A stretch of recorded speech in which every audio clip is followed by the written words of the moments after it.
Vamos a orar encomendándonos al Señor. Dios y Padre amado, queremos ir a tu presencia.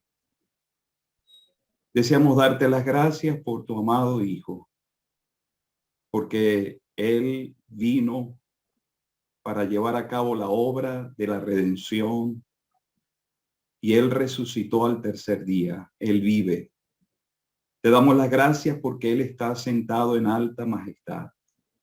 Él es nuestro gran sumo sacerdote que intercede por nosotros. Y deseamos, Padre, que en esta hora, cuando hemos de abrir nuevamente las Escrituras, tu gracia se manifieste. Deseamos que neutralices, Padre, toda actividad del malo, toda perturbación, que Él desee propiciar para estorbar este ejercicio espiritual. Queremos descansar en ti. Queremos descansar en tus buenas manos. Y queremos que te glorifiques, trayendo a nuestras almas refrigerio espiritual, animación, consolación, la edificación necesaria. Pero también, Padre, rogamos por alguna que no sea salvo, que pueda venir al conocimiento de la verdad, conocer al único Dios verdadero. Queremos encomendarnos delante de ti. Recibe las gracias, recibe el loor.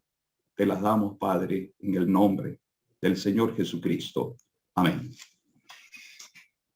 Vamos a ir a la palabra de Dios y leamos en el libro de Malaquías. Malaquías, el último libro del Antiguo Testamento, y leamos en el capítulo 3 y el versículo 6. Porque yo, Jehová, no cambio. Por esto, hijos de Jacob, no habéis sido consumidos. Ahora, vayamos a el Nuevo Testamento, la carta de Santiago, Santiago capítulo 1. Santiago capítulo 1, versículo 17. Toda buena dádiva y todo don perfecto desciende de lo alto, del Padre de las luces, en el cual no hay mudanza ni sombra de variación. Hasta allí está bien por ahora y esperamos que el Señor pueda prosperar su santa palabra. En el día de ayer, hermanos, estábamos considerando la necesidad, la importancia de conocer a nuestro Dios, al Dios único y verdadero. Y la vida consiste en conocerle a Él. Nuestra salvación comenzó con un conocimiento de su persona. E invitamos a alguno en esta noche que no es salvo, que pueda conocerle a Él. Y esta es la vida, que te conozcan a ti, el único Dios verdadero, y a Jesucristo a quien has enviado. Pero no solamente le conocimos para salvación, sino que debemos seguir conociéndole a Él. La vida del creyente es una vida de continuo conocimiento de su persona. Y ese conocimiento trae al alma paz, trae al alma solaz. Y deseamos a partir de este momento considerar algunos atributos de su persona, o podríamos considerar perfecciones de su persona. Así ha sido llamado, perfecciones de nuestro Dios, atributos de Él, cosas de las cuales Él se ha revelado a los seres humanos para que le conozcamos. Y en cuanto a los atributos de Dios, hemos aprendido que Él tiene atributos que son exclusivos de su persona. Son naturales, vamos a utilizar ese término, de Él. son atributos que él no comparte con otro más. Él es un Dios omnipresente.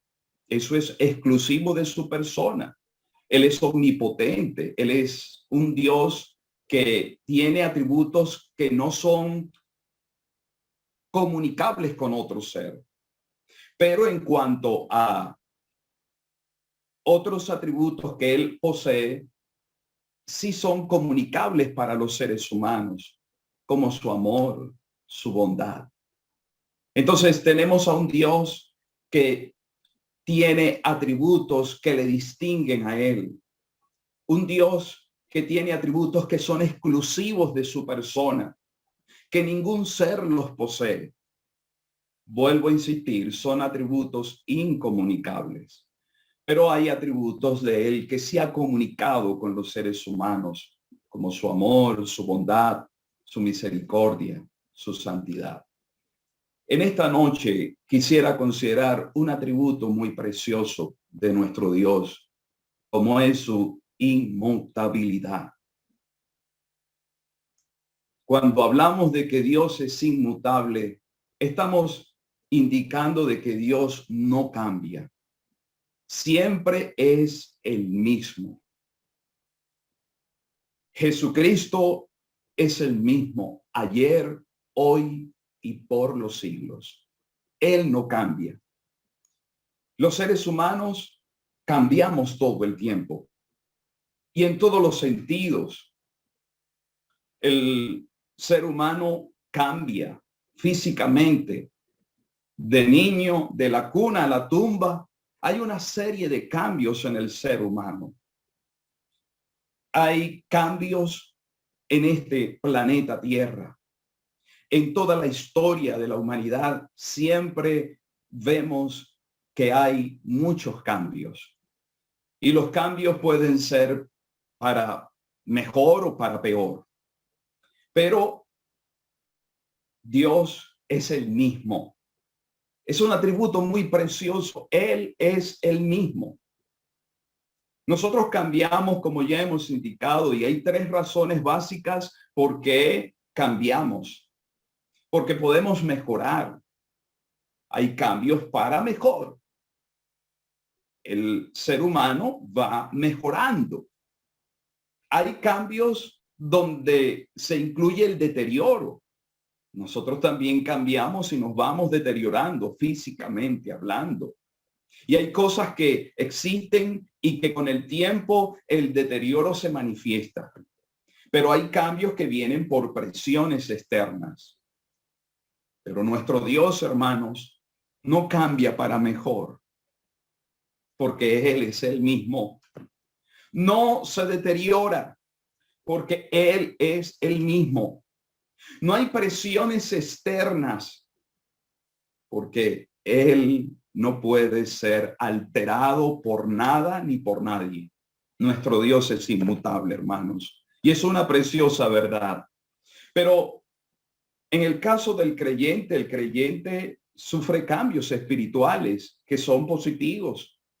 Está el cambio en nuestra salvación. El día en que nosotros fuimos salvos, hubo un cambio. Y que deseamos en esta hora, porque sabemos que hay amigos, personas presentes que no son salvas. Qué bueno es que usted pueda cambiar, no por sí mismo, porque el hombre, aunque desee cambiar por sí mismo, no puede cambiar porque el pecado esclaviza al ser humano. El que hace pecado esclavo es del pecado. Pero la Biblia dice, de modo que si alguno está en Cristo, nueva criatura es. Las cosas viejas pasaron, y aquí todas son hechas nuevas. Hay un cambio glorioso en la experiencia de una persona que es salva. Un himno que cantamos con frecuencia, cuán glorioso es el cambio operado en mi ser, viniendo a mi vida el Señor. Y cada creyente en el día de su salvación pudo experimentar ese cambio glorioso. Pero en el peregrinaje nuestro como creyentes, también estamos llamados a ir cambiando.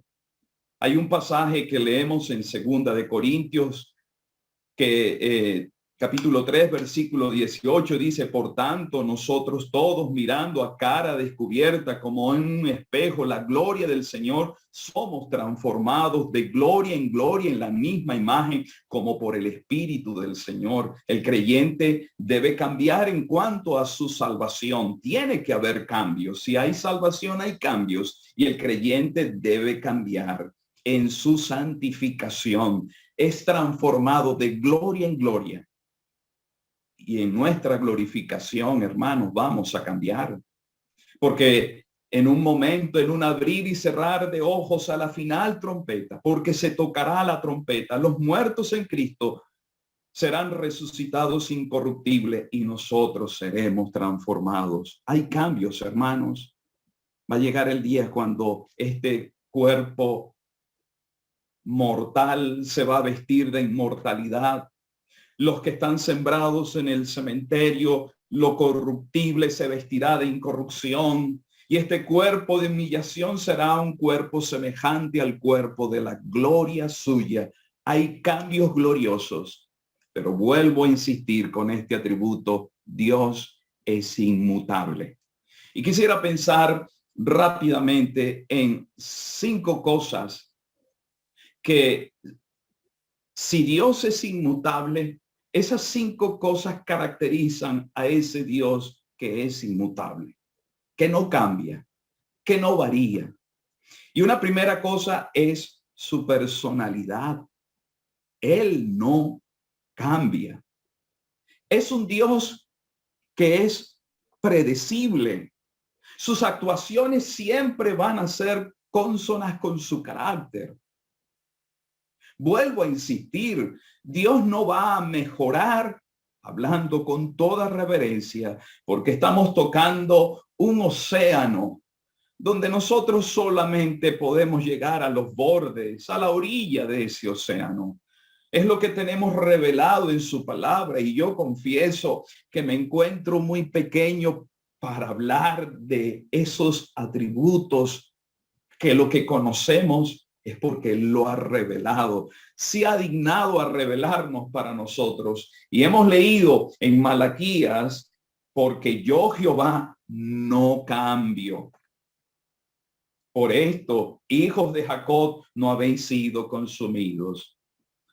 Mire, hermanos, un Dios que no va a madurar, un Dios que no va a envejecer, un Dios que no se va a desarrollar, un Dios que no se va a volver más fuerte, un Dios que no va a perder fuerza. Él es el mismo.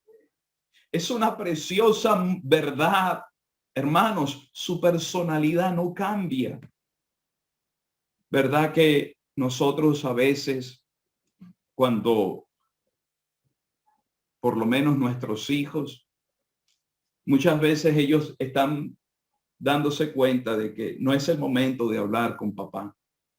Puede ser que él esté estresado, puede ser que él esté indispuesto, pero nuestro Dios no cambia, hermanos. Él es el mismo, y eso nos va a dar ánimo y aliento para la oración.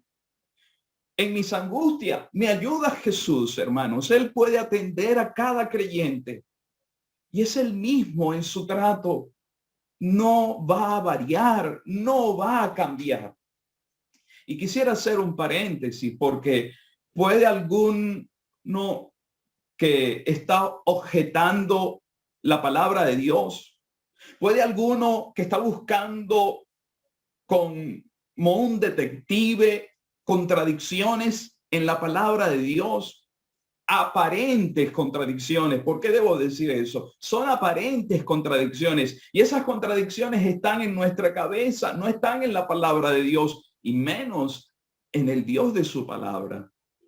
Entonces, algunos podrán decir: bueno, si esa es una verdad de que Dios no cambia, de que Él no cambia, entonces, ¿por qué la Biblia dice que Dios se arrepintió?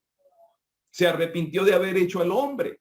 Encontramos en el caso de Jonás: de aquí a 40 días Nínive será destruida, y Dios se arrepintió del mal que había de hacer. Amigo y hermanos, Dios no cambia.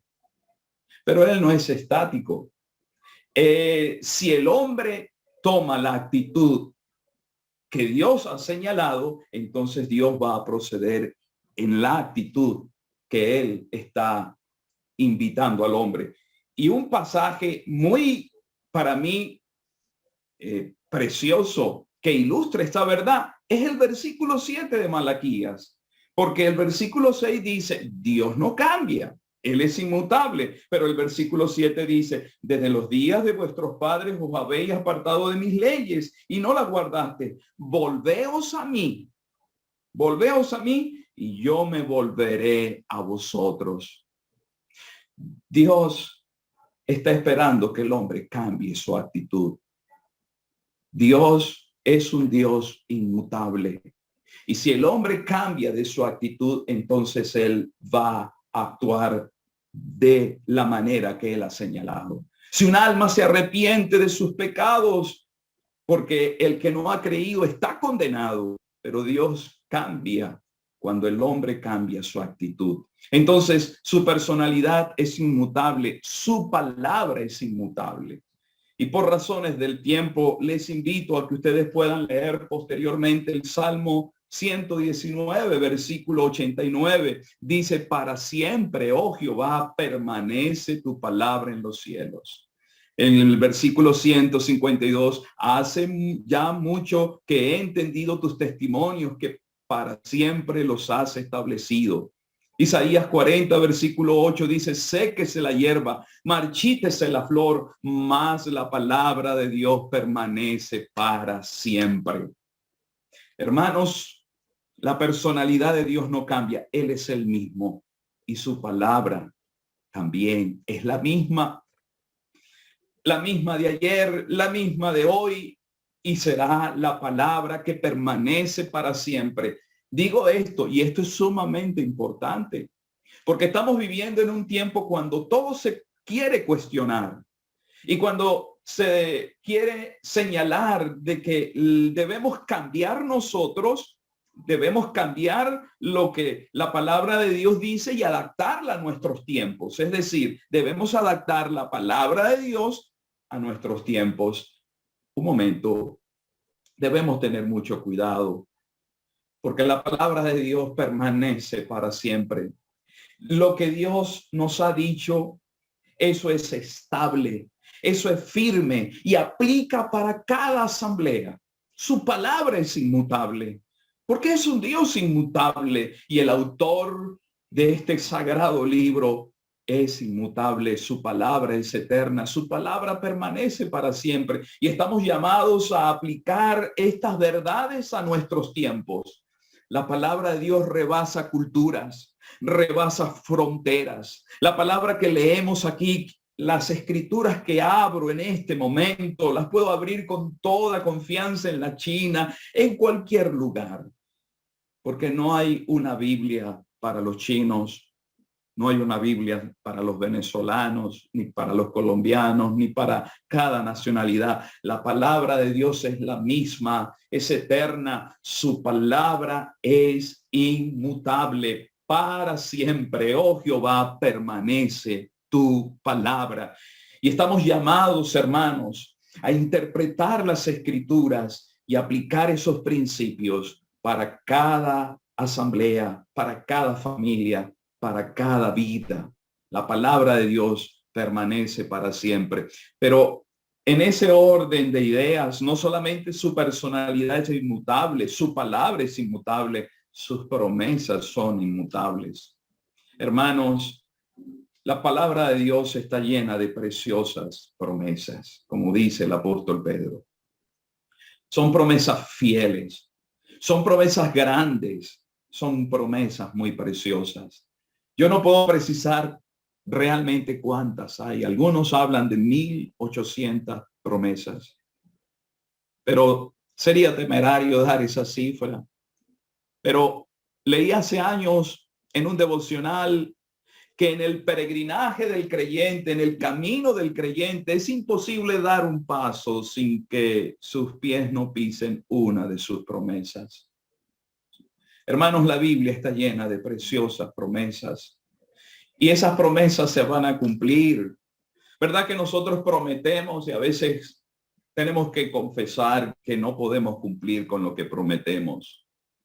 Que nosotros nos comprometemos y a veces no podemos honrar el compromiso, o nos olvidamos del compromiso o no queremos cumplir nuestros compromisos. Pero aquí hay promesas, hermanos, divinas, preciosas, que nos alientan, que nos animan. Hay promesas incondicionales. Dios no está pidiendo nada a cambio para cumplirlas. Él las va a cumplir. No te dejaré ni te desampararé. Es una promesa preciosa que Él va a cumplir. Pero hay promesas que son condicionales. Es decir, que para que Dios cumpla esas promesas, tiene que haber cumplimiento de parte de nosotros de lo que Él demanda. Un ejemplo muy sencillo.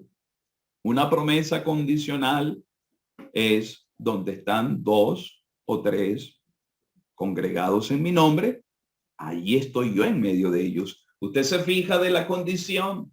La condición es 2 o 3 que no se han puesto de acuerdo. El Espíritu Santo los ha movido.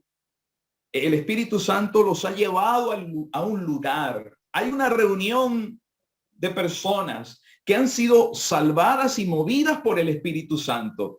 Y cuando 2 o 3 están congregados en su nombre, haciendo las cosas como Él lo dice en su palabra, entonces Él cumple su promesa.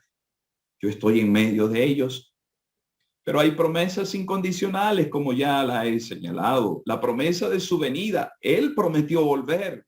Y Él no está esperando condiciones nuestras para Él venir. Él va a venir, eso es seguro. Pero lo que quiero destacar en mi propio corazón y en el corazón del pueblo del Señor es que sus promesas son preciosas, hermanos. Y son inmutables, porque es un Dios que no cambia.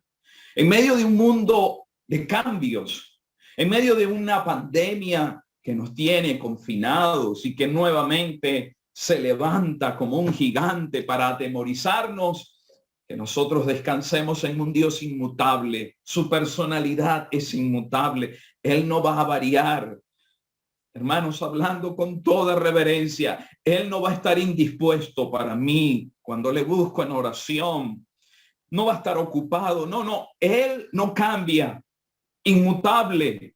Yo me puedo acercar con toda confianza en oración ante un Dios que no va a cambiar. Su personalidad no cambia. Yo sí cambio muchas veces. Puedo estar de buen humor o puedo tener tristemente mal humor, pero Él no cambia. Su palabra no varía, hermanos. Es la palabra eterna, segura, que sirvió para los creyentes del siglo I y nos sirve a nosotros, a los creyentes del siglo XXI.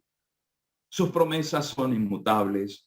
Sus propósitos también son inmutables, hermanos. Dice el proverbista, muchos pensamientos hay en el corazón del hombre, mas el consejo de Jehová permanecerá. Hermanos, sus propósitos, Él los va a llevar a cabo. Lo que Él se ha propuesto, Él lo va a llevar a cabo. Sus propósitos no cambian. ¿Verdad que nosotros comenzamos el año con buenos propósitos y han cambiado, hermanos? Han cambiado. Uno de los propósitos que a veces cambian tanto, y no porque yo lo vea en otros, lo veo en mi propia experiencia. A veces tenemos un propósito firme en cosas espirituales, como leer la palabra de una manera sistemática, estudiar algún libro, estudiar a profundidad algunos pasajes de las Escrituras, y entonces nuestros propósitos se vienen abajo, varían tanto, variamos como individuos, variamos como familia y podemos variar como iglesias. Nuestros propósitos se vienen abajo. Pero los propósitos de Dios son inmutables. El que comenzó en vosotros la buena obra, la perfeccionará hasta el día de Jesucristo. Pero hermanos, leímos en Santiago que toda buena dádiva y todo don perfecto desciende de lo alto del Padre de las luces, en el cual no hay mudanza ni sombra de variación. Sus provisiones son inmutables. Hermanos, es el Dios que siempre, siempre, siempre le va a dar provisión oportuna a su pueblo. Sus provisiones son inmutables, hermanos. Un Dios que no cambia. Un Dios que no va a variar en ello. Un Dios que ha prometido, clama a mí y yo te responderé. Él va a dar su provisión. Se está hablando de las crisis económicas producto de todo esto. Pero hermanos, su provisión no va a fallar. No va a fallar. Yo quiero decirlo en voz alta, a mi propio corazón decirle, las provisiones de nuestro Dios no van a variar.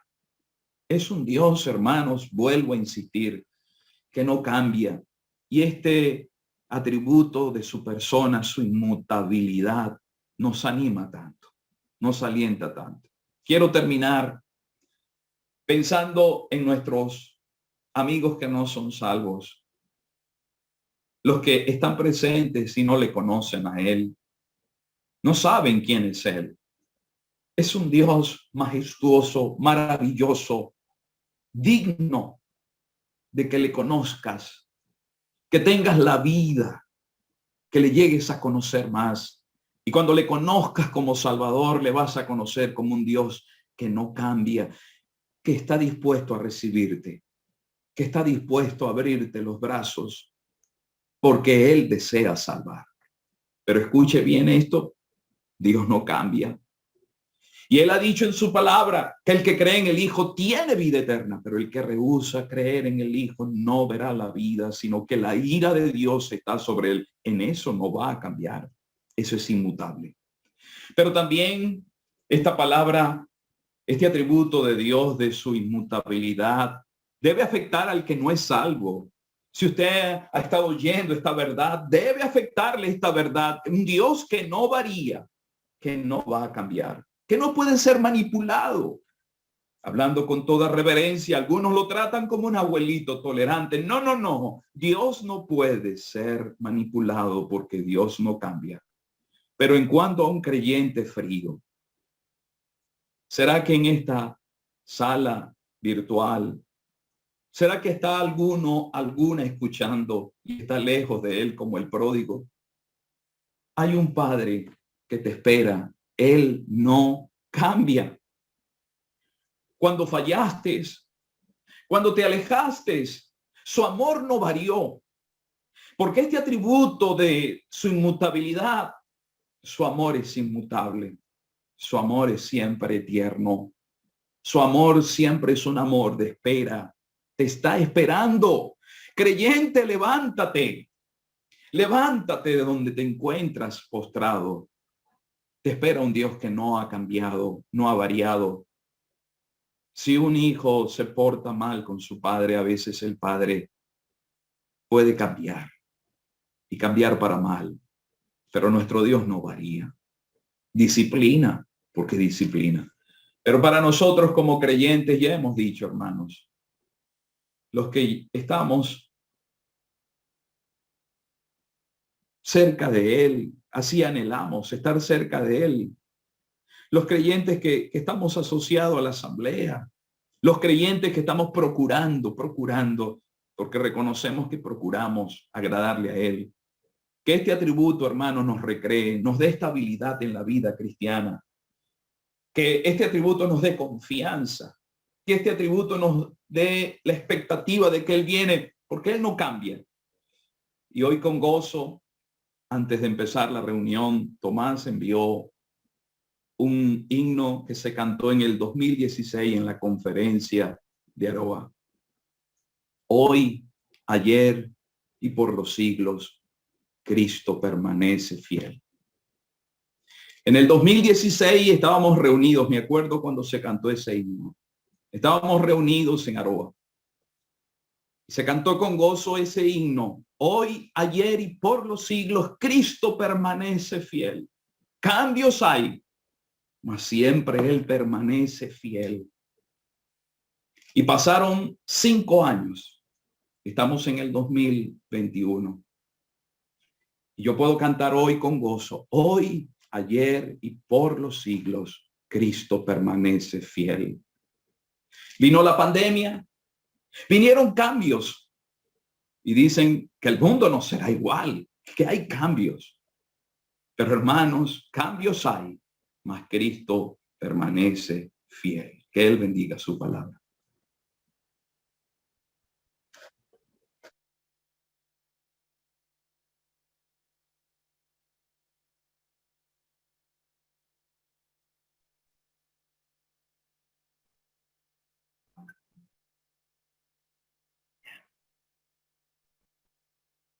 Bueno, ha sido muy grato oír esa inmutabilidad de Dios. Qué consuelo para nosotros esa gran verdad.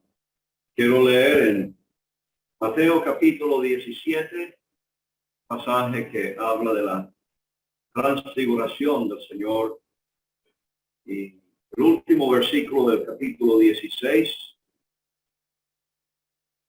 el versículo 28 dice: de cierto os digo que hay algunos de los que están aquí que no gustarán la muerte hasta que hayan visto al Hijo del Hombre viniendo en su poder,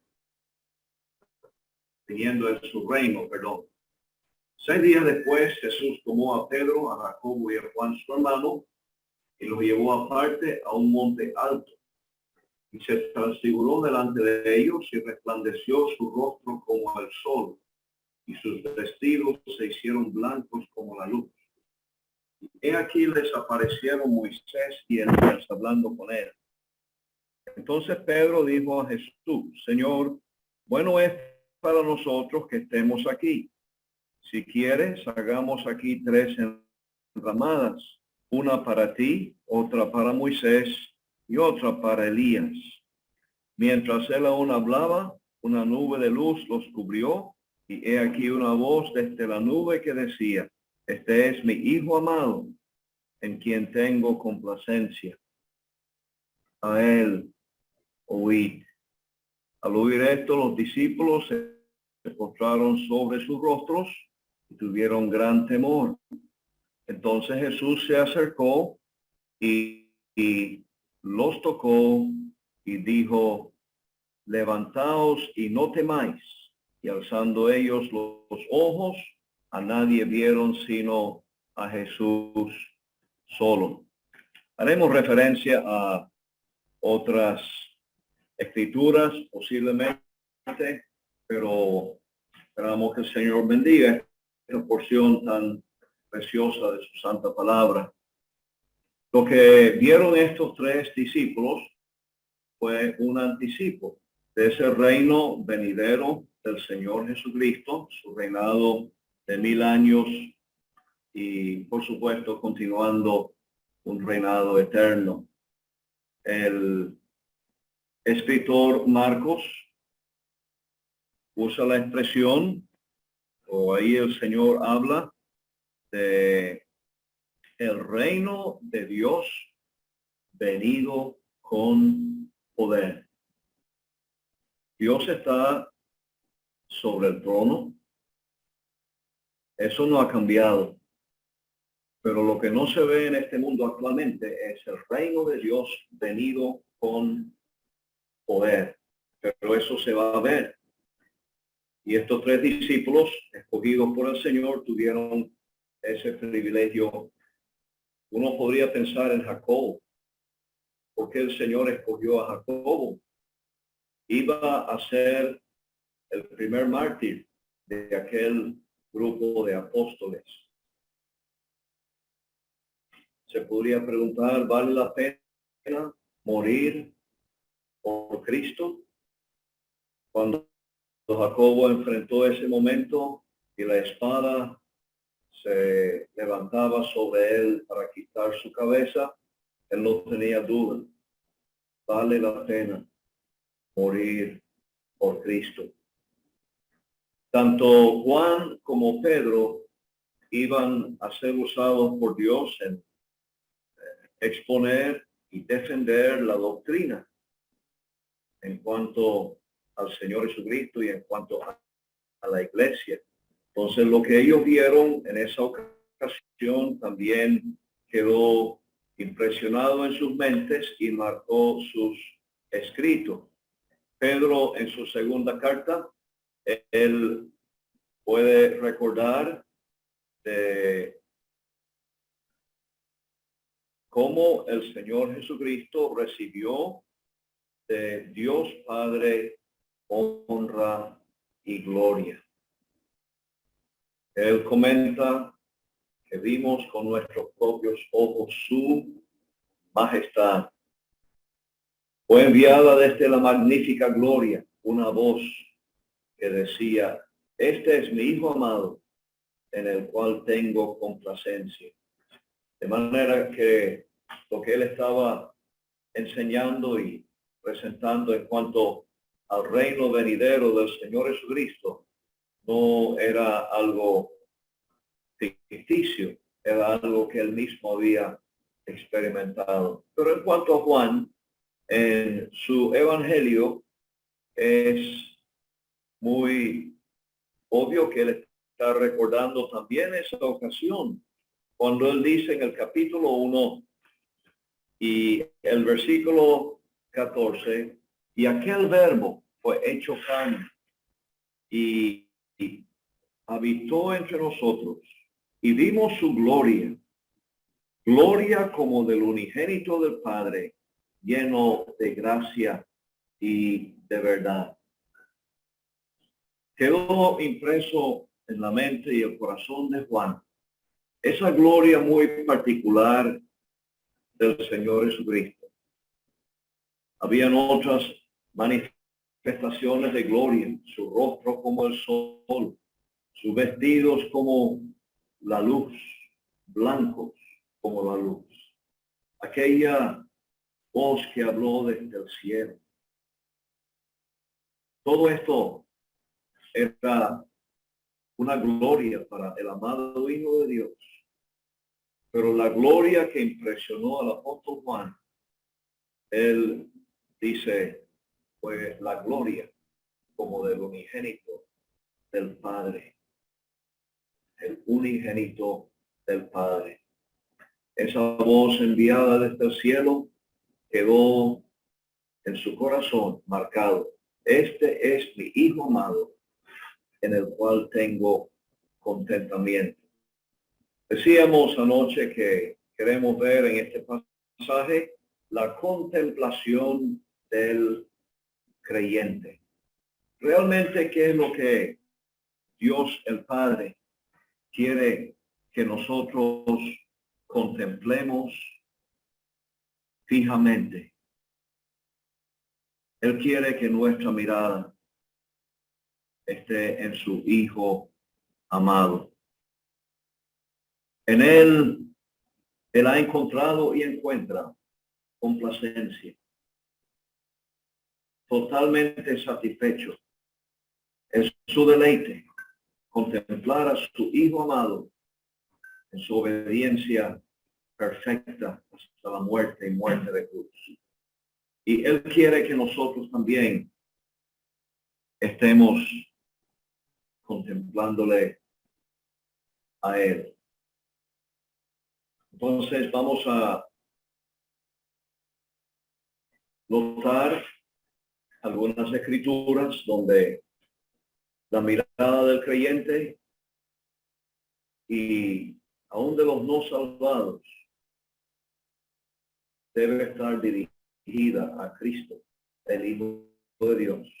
Muy fácil era para Pedro y Juan y Jacobo ser un poco impresionados por Moisés y Elías, hombres grandes del pasado.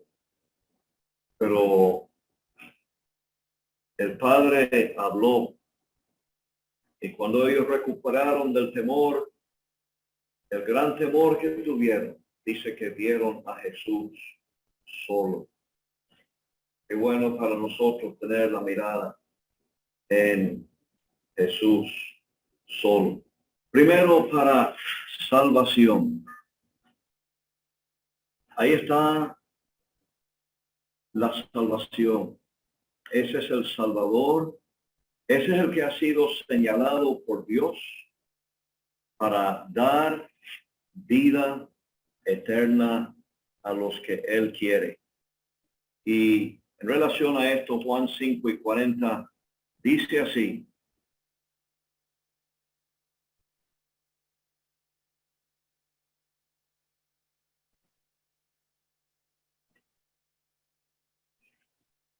Juan 6, versículo 40 dice: y esta es la voluntad del que me ha enviado, que todo aquel que ve al Hijo y cree en él tenga vida eterna.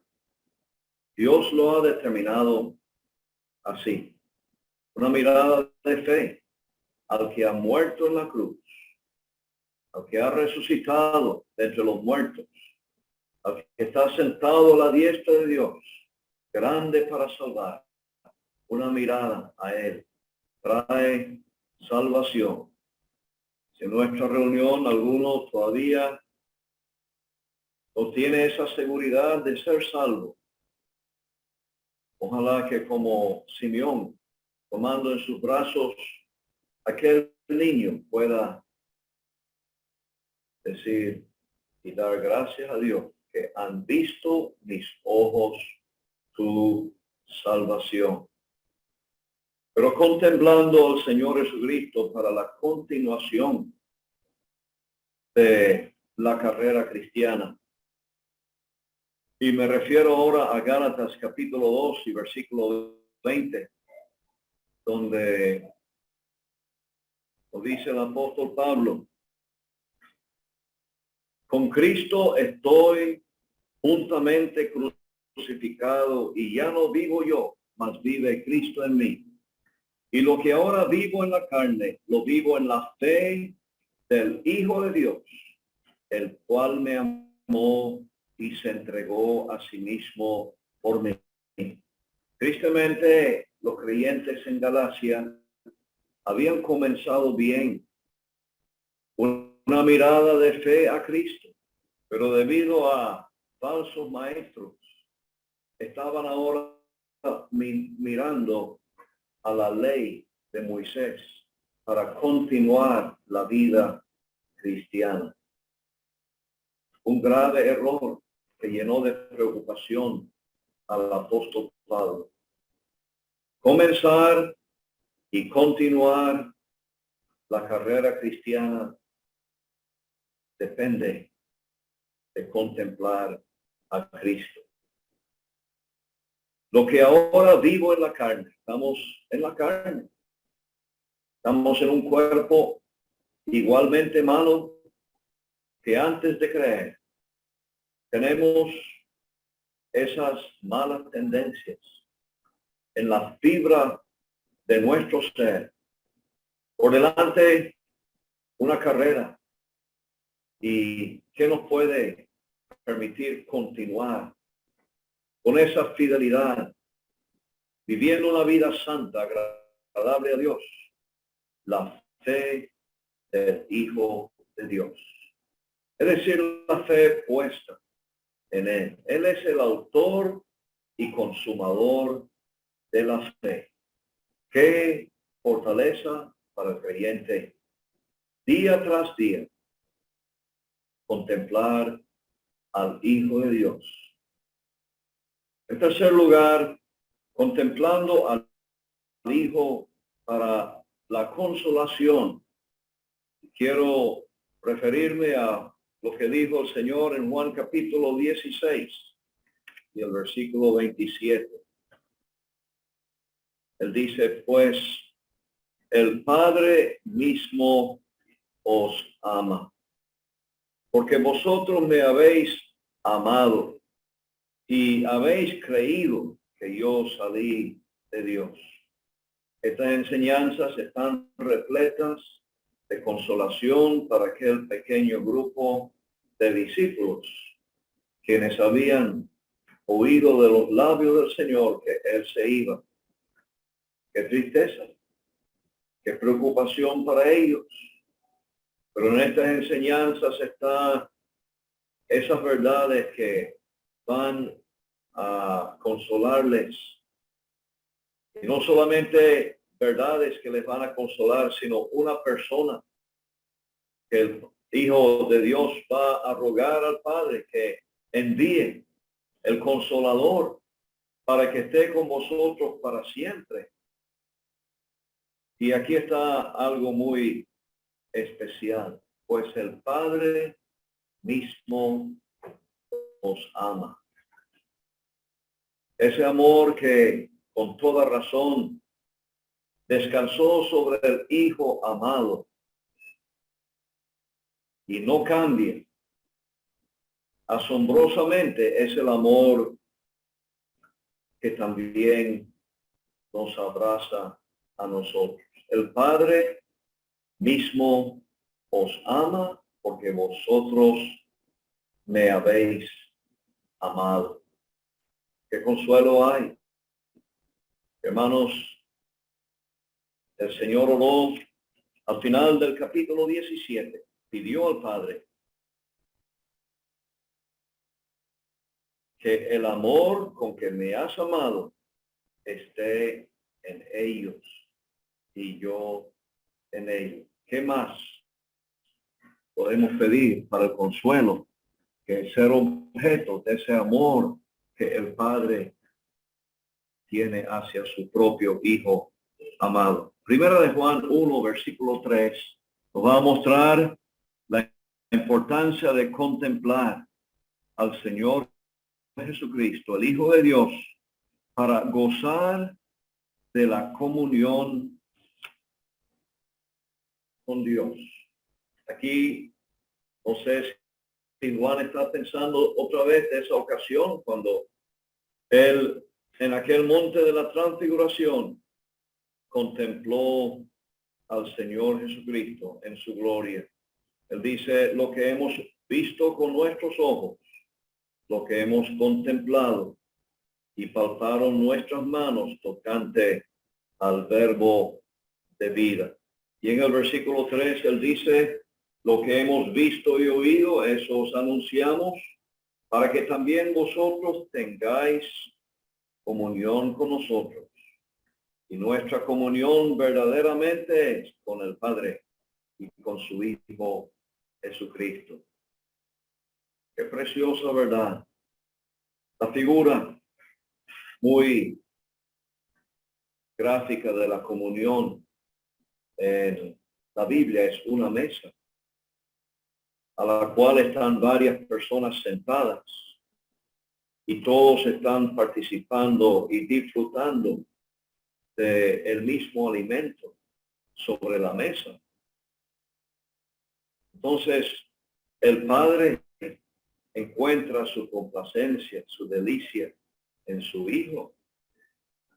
Si nosotros vamos a tener comunión con el Padre y con el Hijo, tiene que ser sentado a esa misma mesa, como decir, encontrando nuestra satisfacción, nuestra delicia en ese Hijo perfecto quien nos ha amado y nos ha traído la salvación. ¿A quién amamos?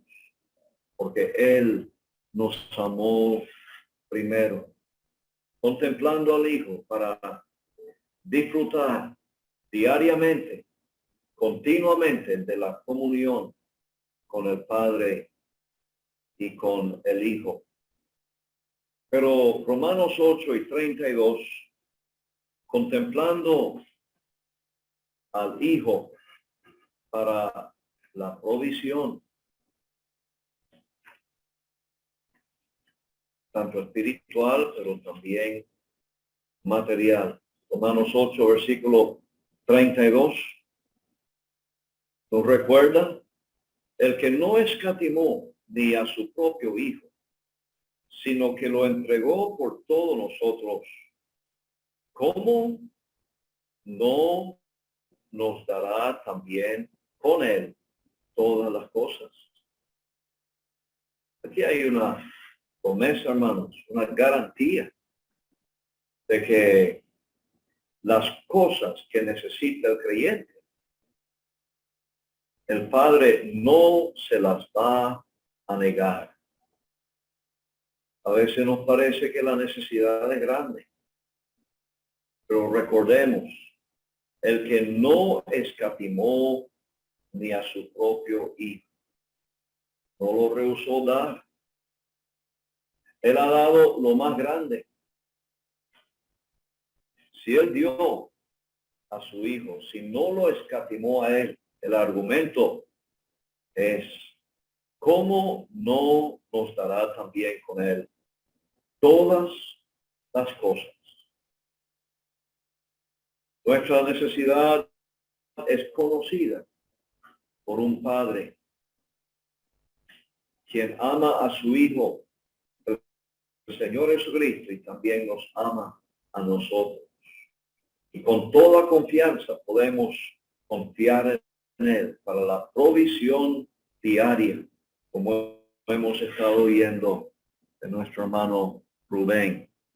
Luego, contemplando al hijo para la transformación, hermano Rubén hizo mención de esto y quisiera leer en Romanos 8 de nuevo, versículo 29, dice, porque a los que antes conoció, también los predestinó para que fuesen hechos conformes a la imagen de su Hijo, para que Él sea el primogénito entre muchos hermanos.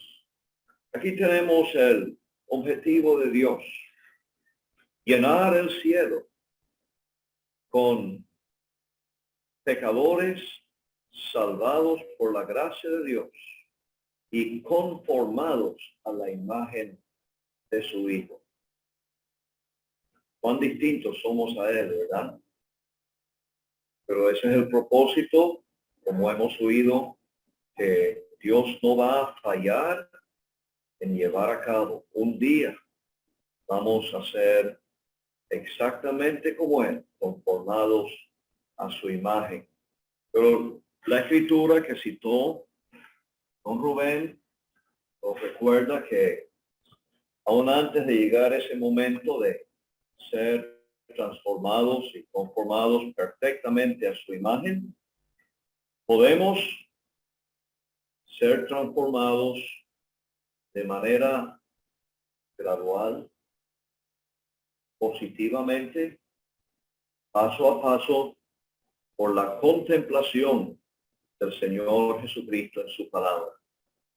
Por tanto, nosotros todos mirando a cara descubierta, como en un espejo la gloria del Señor, somos transformados de gloria en gloria en la misma imagen, como por el Espíritu del Señor. Fijemos la mirada en Él y sin darnos cuenta nosotros mismos, otros van a ver en nosotros algo de semejanza al bendito Señor. Y finalmente, contemplando al amado Hijo en expectación de su regreso. Y viene a la mente Primera Tesalonicenses capítulo 1 y el versículo 10. Ese